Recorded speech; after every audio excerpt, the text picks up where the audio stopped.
9:05 a.m. If you were looking for upsets during NFL divisional round weekend, you didn't get much with which to work.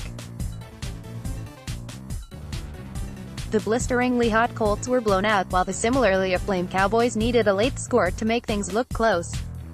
The Chargers, who you guys said were the most likely team to pull an upset, might as well have stayed in California. The Eagles were the only team that had a shot to win their game late in the fourth quarter, and even after a Wil Lutz miss seemed to set up another episode of Nick Foles' playoff magic, Alshon Jeffrey's drop handed a game-sealing interception to Marshawn Lattimore. While big victories by favorites didn't necessarily make for the most exciting divisional round, what comes next should be a lot of fun. With the Chiefs, Patriots, Rams and Saints making it to the Final Four, we're set for what might be the most exciting conference championship Sunday in league history. Everything you need this week: 2018 playoffs coverage, full schedule, full standings, 2019 draft order, top 28 picks, more NFL coverage. On paper, Patriots-Chiefs and Rams-Saints make for a wildly entertaining duo of matchups. There's a backstory, rivalries, and legacies, both beginning and ending. When you put these matchups in context, there are reasons to think we're in store for classic games. Why? Let's run through 8 notable reasons. Jump to a section: best defenses, worst defenses, elite coaches, who's passing the torch. 1. These are projected to be close, high-scoring games. The Vegas lines for Patriots, Chiefs and Rams-Saints basically paint each side as equals. Vegas has the Chiefs as 3-point favorites at home against the Pats, while the Saints are 3.5-point favorites as they host the Rams. When you remember that home field advantage is generally considered to be worth between 2.5 and 3 points, what Vegas is basically saying is that these two teams are about equal on a neutral field. That's pretty remarkable. This is rare, although it isn't quite a record. The smallest combined spread for 2 conference title games in one season is 4 points, per ESPN stats. Those games didn't end up actually coming in all that close. They were decided by just over 11 points per contest, but in general, games with smaller spreads are going to be closer than those with larger ones. Patrick Mahomes dominated the Colts in his first playoff start, and now he gets Tom Brady and the Patriots in start no. 2. Jamie Squire, Getty Images. Furthermore, as you probably suspect, we're also projected to see the 2 highest-scoring conference title games in history. The totals for these 2 games come in at 57 Rams-Saints and 57.5 Patriots-Chiefs, for a total of 114.5 points on Sunday. That number represents the largest combined over/under in at least 30 years, according to ESPN stats. Given that the NFL ended up posting its second highest average point total in league history this season, it's not necessarily a surprise that we would see some remarkably high totals here. If we take things a step further, though, we can see that this isn't simply a product of a high-scoring era. Point 2. These are the best defenses we've ever seen in conference title games. No, I'm not figuring that out by adding up their points per game, because that's going to immediately rule out great offenses from lower-scoring eras. If you were a fan in 1981, you got about as excited about the league-leading Chargers as a fan in 2018 does about this season's Chiefs, even though those Chargers averaged 29.9 points per game and this season's Chiefs averaged 35.5 points. To get a sense of how good these offenses are, we have to measure them against the rest of the league in 2018 and each of the teams from conference championships past against the teams from their time. The Super Bowl 53 race is down to the Chiefs, Patriots, Rams and Saints. Here's everything you need to know about the conference championship games. Can the Patriots dominate on the road? Should Dallas be searching for a new coach? We have the looming questions facing this weekend's winners and losers. Let's reset the chances to win the title for the teams in the conference championship games, according to the ESPN Football Power Index. I can do that with standard score, which I went back and calculated for every conference championship attendee going back through the AFL-NFL merger of 1970. By measuring how much better, or worse each team is from the rest of their league at the time, we can compare teams between eras and see which year actually delivered the most impressive batch of conference title opponents. On offense, even after you adjust for era, the answer to that question is 2018. The Chiefs, Colts, Patriots and Rams are, on average, 1.77 standard deviations over the mean. That's the best mark going back through 1970, topping the previous record holder of 1.67 standard deviations, set back in 1998. More on that year in a moment. This is just the second time in the past 49 years that there are two offenses, the Chiefs and Saints, in the conference championships that rank more than 2 standard deviations above the average offense. The worst offense in this year's group is the Patriots, who would have ranked as the best defense to make the conference championships during the 2010 playoffs. That was the worst conference title game Sunday for offenses in league history, as offensive juggernauts such as the Patriots, Colts and Eagles all lost on their way to the third round of the postseason. If you're trying to use 2018 as proof that you need a great offense to make it deep into the playoffs in modern football, well, I'd hold off for a moment. Point 3. These are the worst defenses we've ever seen in conference title games. Again, after accounting for era, there aren't great defenses left in the postseason. In fact, we have a defense that actually rates as downright bad in the Chiefs, although I think they're better than their raw numbers might indicate. Keeping in mind that I've flipped the scale so good defenses are above league average, the Chiefs are 0.91 standard deviations below the mean, which is the 4th worst defense in a conference championship game since the 1970 merger. With the Chiefs dragging down the pack, the 4 remaining defenses are essentially league average at 0.1 standard deviations above the mean, which is the worst mark of the past 49 seasons, topping the high-flying 1982 campaign. Then, Washington averaged nearly 34 points per game during the regular season and scored 75 points in their first 2 playoff games before falling to the Raiders 38-9 in the Super Bowl. Do you know when the best set of defenses in post-merger league history advanced to the conference championship round? You'll have to go all the way back to 2017, when there were 5 teams to allow fewer than 300 points all season, and 4 of them, the Vikings, Jaguars, Eagles and Patriots, made it to the conference championships.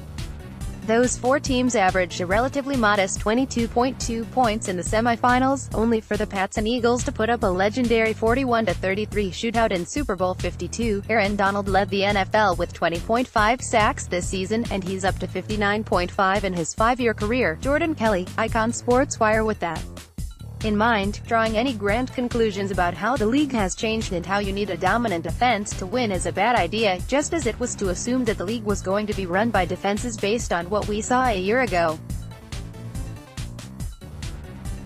The Bears were 1 field goal away from the divisional round, where they very well might have upset the Rams in Los Angeles and upset the offensive balance of the top 4 teams. The most realistic way to make it to the conference title game is to have a team that's great on one side of the ball and good at the other, regardless of whether that side is offense or defense. In terms of overall performance, measured by point differential, this is the 9th best set of teams we've seen in the conference championships. We've been blessed with precious few mediocre teams in the Final Four over the past few years, as the 2017 bracket ranked 4th, the 2013 bracket, Broncos-Patriots, Seahawks 49ers, was 5th, and 2015, Broncos-Patriots, Cardinals-Panthers, was 6th. Barnwell and Friends discuss sports, usually. Podcast, Doug Pyed. There, the 12-4 Jets fell to a 14-2 Broncos team that was undefeated until December, while the 15-1 Vikings were upset at home by the 14-2 Dirty Bird Falcons 30-27. The Broncos brought John Elway's career to a close with a 34-19 victory in the Super Bowl. So overall, we have 4 really good teams who bring more offensive firepower than any set of semi-finalists in league history. That alone would make for a promising set of games. There's more. Point 4. This is arguably the best set of coaches we've seen in conference title games. It's impossible to quantify coaching, of course, but I think most people would agree that we're looking at some of the league's brightest minds in the Final Four. In the AFC, we have Bill Belichick, who has a strong case as the greatest coach in modern NFL history. Joining him is Andy Reid, who obviously hasn't had the same sorts of playoff success Belichick has enjoyed, but who also quietly tied Mike Holmgren this weekend for the 6th most wins in postseason history. Reid also has 195 regular season wins, which is tied for 8th most in NFL history. His coaching tree includes last year's Super Bowl winner, Doug Peterson, and my pick for Coach of the Year, Matt Nagy. Unless your only measure of coaching success is Super Bowl wins, Reid is a legend. The guys on the other side aren't bad, either. Sean McVay was a little rough around the edges in terms of clock and game management against the Cowboys, but the coach everyone is trying to copy with their new hires won his first playoff game on Saturday night. He'll try to get his second against Sean Payton, who has the 14th best winning percentage in NFL history among guys who have coached more than 150 games. Reid probably justifies a Hall of Fame spot with a Super Bowl win, as does Payton with his second. McVay would be everyone's pick as the coach most likely to dominate over the next decade. Play Patriots free safety Devin McCourty joins SVP to discuss making the AFC Championship game for the 8th straight time and blocking outside Noyes. Most importantly, there's no obvious weak point, which is rarely the case when you get to the Final Four. C. Maroney, Doug. While we don't know how McVay's career will turn out after year 2, there's at least a reasonably strong case that we're looking at one of the best sets of coaches this deep in the playoffs in recent memory. Who would come close? You probably have to go back to 1992 or 1993, when the threesome of Marv Levy, Jimmy Johnson and George Seifert each made the conference championship round, where they were joined by either Don Shula, 1992, or Marty Schottenheimer, 1993. If McVay is as good as he has looked in his first 2 years, though, I'd still put the current bunch ahead of them. Catch up on what's happening heading into the divisional round, Barnwell, most exciting Final Four ever. Predicting Nick Foles' future, what's next? Playoff bracket reset, Super Bowl chances for 4 teams, NFL rookie report, grades for all 32, biggest overreactions and questions, Sandoz overhaul rankings, 1 to 28, 2019 draft order, first round picks, more NFL playoff coverage, go back to 1984 and I think you'll find a better comparison. You had 2 legendary veterans in Shula and Chuck Noll, who had combined for 6 Super Bowl wins and were essentially 10 win locks every season at that point of their careers. They were joined by one of the most influential coaches in league history in Bill Walsh, who was in the middle of a 15-1 season and about to win his second Super Bowl. The guy on the other side was Mike Ditka, who had just become the first Bears coach in 19 years to win a playoff game.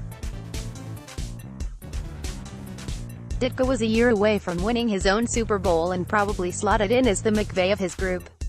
I think the 1975 season has the best case for truly legendary coaches. There's no Shula, but Noll has just won his first Super Bowl and was about to win his second. His Steelers made it to the Super Bowl by beating John Madden and the Raiders, and the longtime broadcaster requires no introduction. On the NFC side, Tom Landry already had been the Cowboys coach for 15 seasons and already had a Super Bowl win. He was up against Chuck Knox, who had started his career with the Rams by going 34-8. McVay, by comparison, is 24-8.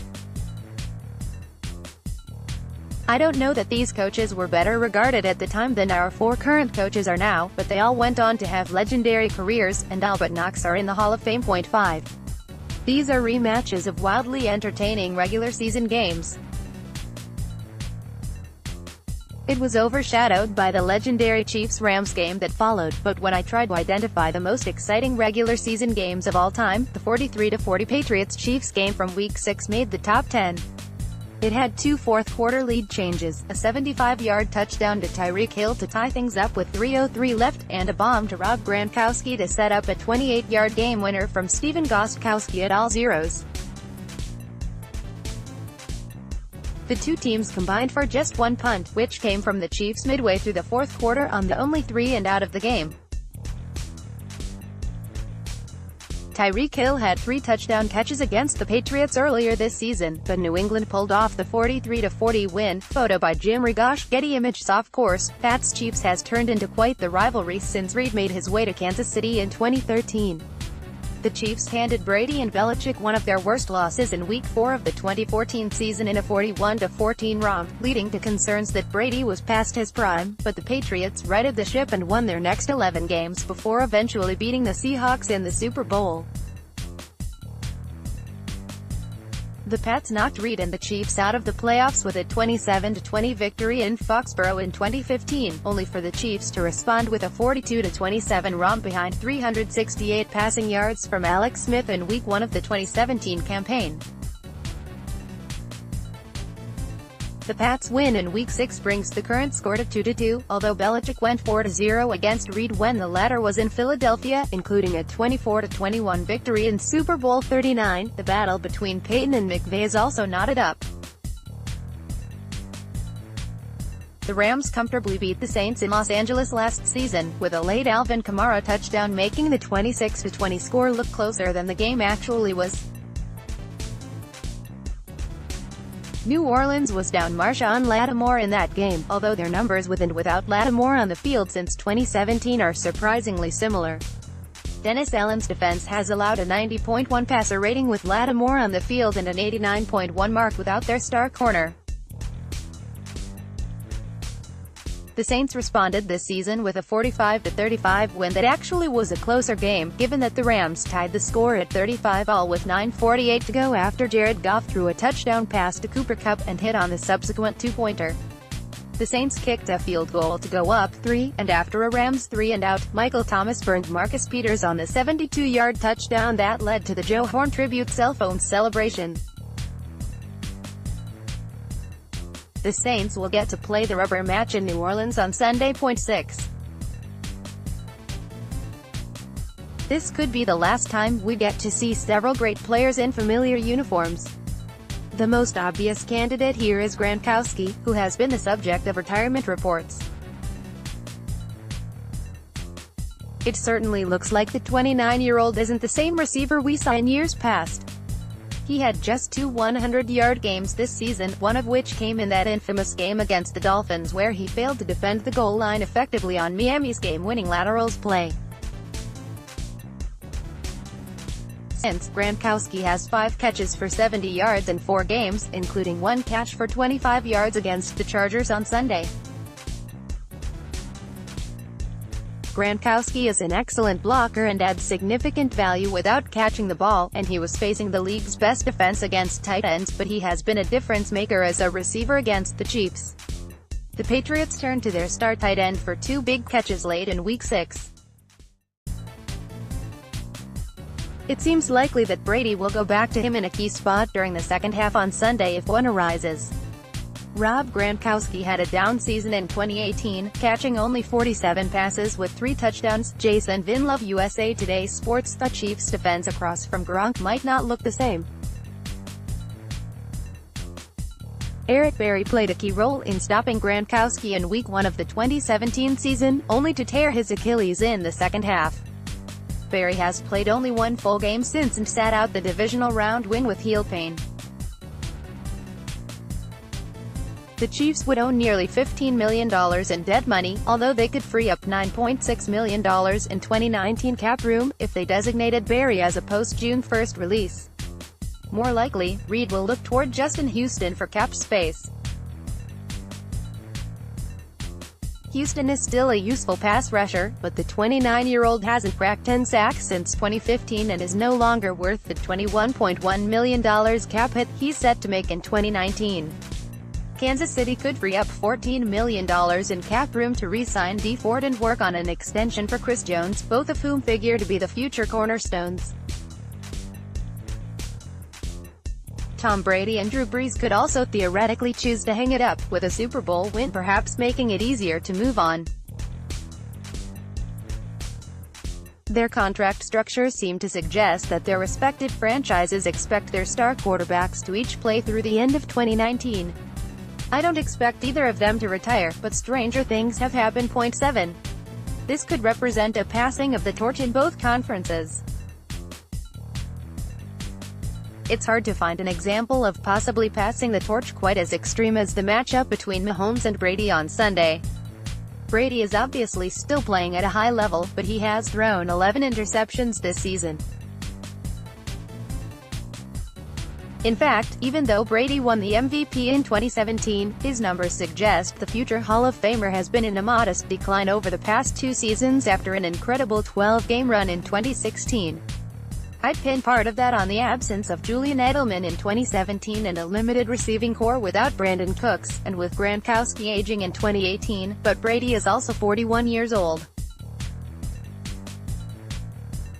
From the wildcard round through Super Bowl 53, ESPN.com has you covered.